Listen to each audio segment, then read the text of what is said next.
If you are a training manager struggling to measure and justify the effectiveness of e-learning, here are the 4 quantitative metrics you can incorporate. The time taken to complete training determines the learner's pace and highlights problem areas that need attention.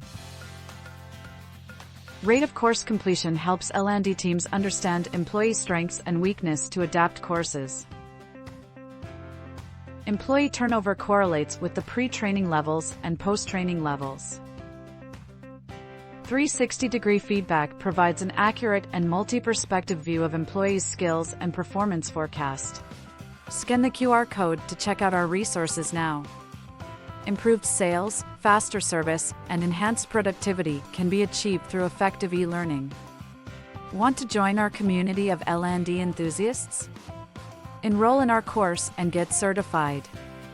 Click the subscribe button now. Thanks for watching.